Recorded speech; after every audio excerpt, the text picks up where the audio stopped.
Hi, welcome to part one of the Worcester Public Schools annual custodial environmental health and safety training refresher.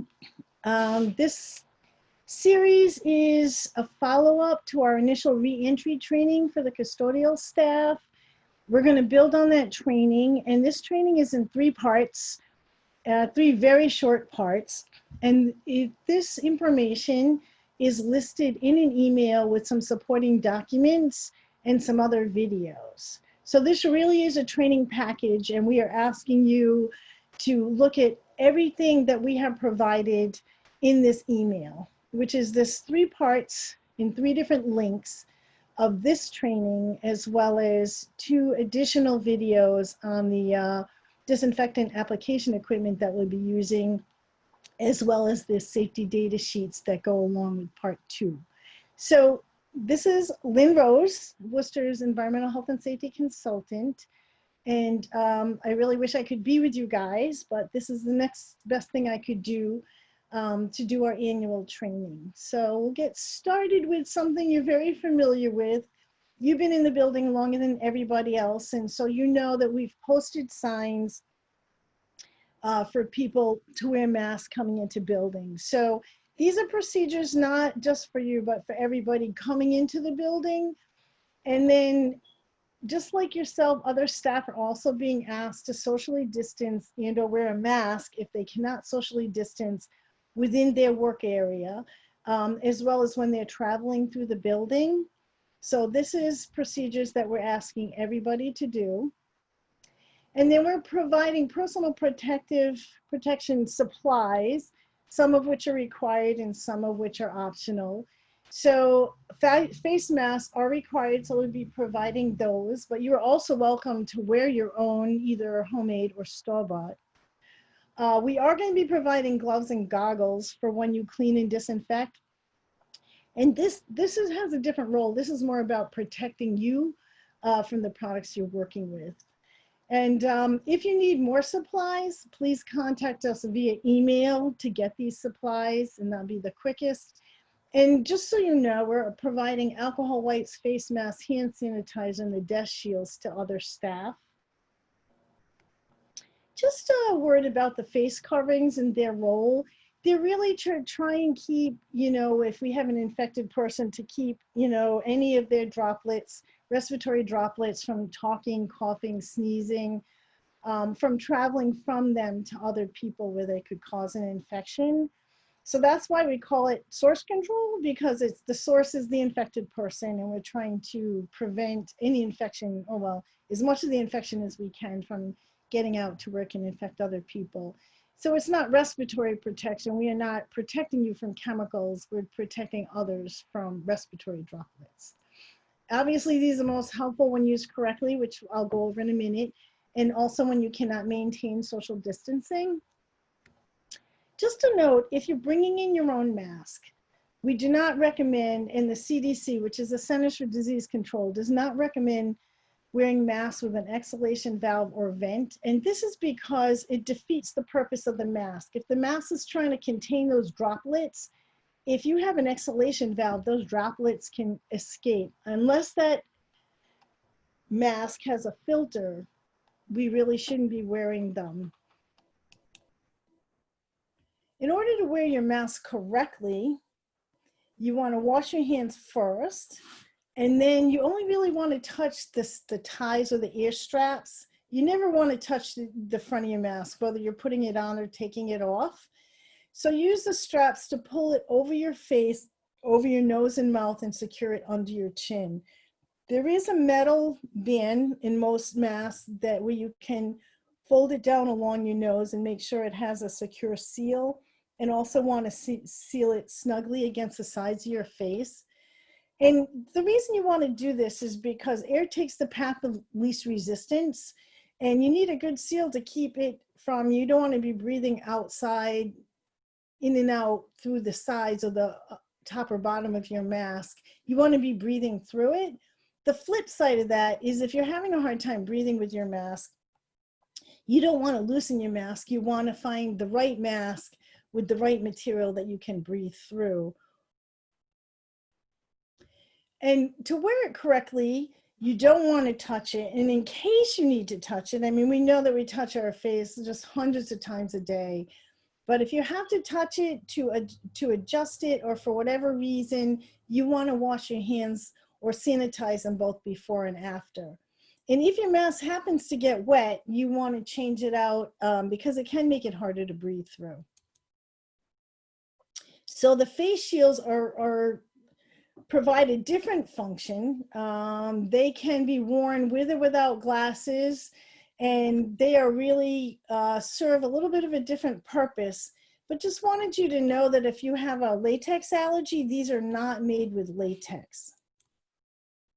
So the role of the face shield really is to protect your eyes, right? So if you can see in this illustration where people are sneezing, it can protect you directly in front, but not to the sides or underneath the shield. So the thing to know is it will not protect other people from you. So again, that's why we wear the mask. So we are requiring you to wear the mask. The face shields are optional. It does make good sense to wear them both because one protects your eyes. And the face shield is designed to be worn with the mask. So putting the face shield on is very similar to putting on the face mask. Again, you want to start by washing your hands. You don't want to touch the front of the shield. You want to bend forward, kind of get your hair out of the way. Again, you hold the straps of the face shield, and you want to place it up behind your head so that the foam is sitting on your forehead. And the forehead band should sit about a half to an inch above your eyebrows, with the bottom of the shield below your chin level. And you want to make sure it's centered on your face and no areas are left uncovered. And taking it off is similar. You want to take off any personal protective equipment first and wash your hands.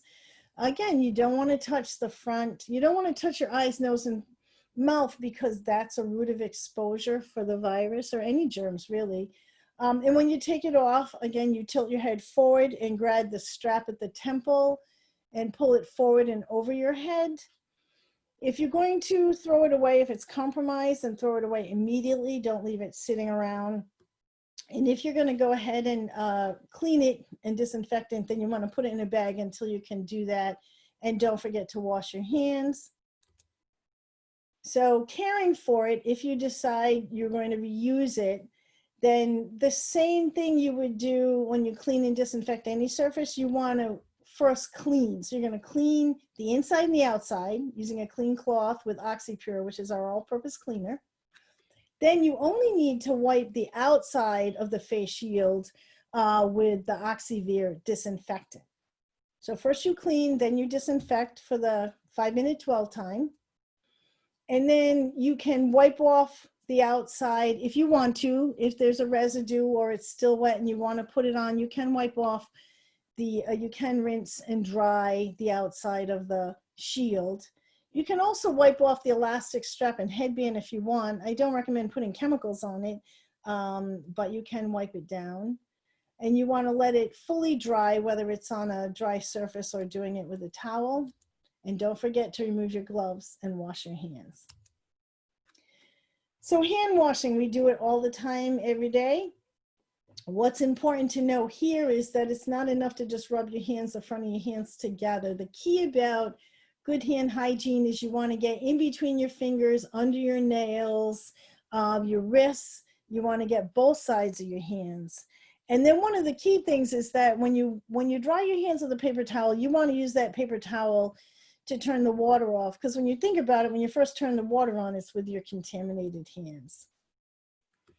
Hand hygiene, hand sanitizing, same thing. You want to rub in between your fingers, under your nails, both sides of your hand, and you rub it in until it dries. And just to know, hand sanitizer is not as effective as hand washing, but you do it when you can't get to a plumb sink, but we recommend that you wash your hands as soon as possible. It's just important to know that it's not quite as effective if your hands are dirty or oily. And it also can build up over a period of time, and you definitely want to wash it off. It gets less effective, it gets sticky. And remember that it's flammable and toxic and needs to be kept cool in a secured location. We know this is going to be a challenge because there's disinfectant. I mean, there's hand sanitizer everywhere throughout the school to make it available. And on the flip side of that is we also want to keep it safe. So if you need to sneeze or cough, the ideal thing is to sneeze or cough into a tissue and dispose of it immediately and wash your hands with soap and water, as we just talked about. But if there's not anything available, then go ahead and sneeze or cough into the bend of your elbow and not your hand. And don't forget to, if you don't have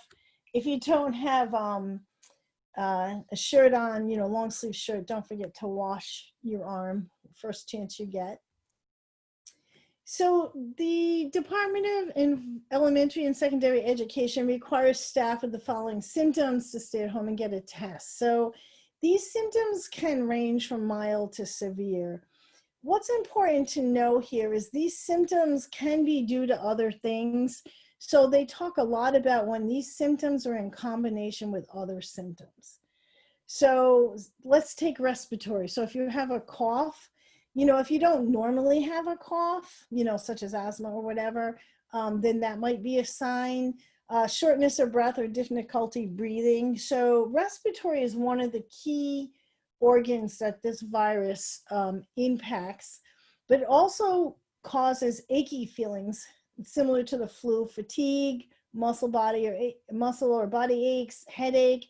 Again, those are when they're in combination. If you just have a headache, you really want to watch to see if you have other symptoms. So one of the very interesting symptoms of this virus is the new loss of taste of smell. So that means if you had a loss of taste of smell before, it doesn't apply. But if it's new, it could be a sign. And then there's cold and allergy symptoms that mimic. So there's sore throat, congestion or running nose.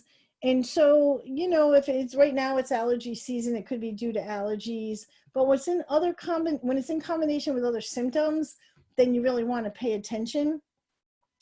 And this virus also affects your digestive system. So if you have nausea, vomiting, diarrhea, then that could be a sign. And another sign, and a high percentage of the time, not all, is a fever. And a fever is considered 100 degrees Fahrenheit or higher. And if you're taking your temperature to figure this out, don't forget that taking ibuprofen or Tylenol affects temperature, and also exercising 30 minutes before you take your temperature. So you want to make sure you don't do it in relationship to those activities. So if you are at all concerned, don't just depend on this list. Call your doctor, let them decide if you should have a test. So it never hurts to find out. It's very important that you do. So if you do get diagnosed with COVID-19, do not report to work until you're cleared by your doctor or healthcare provider.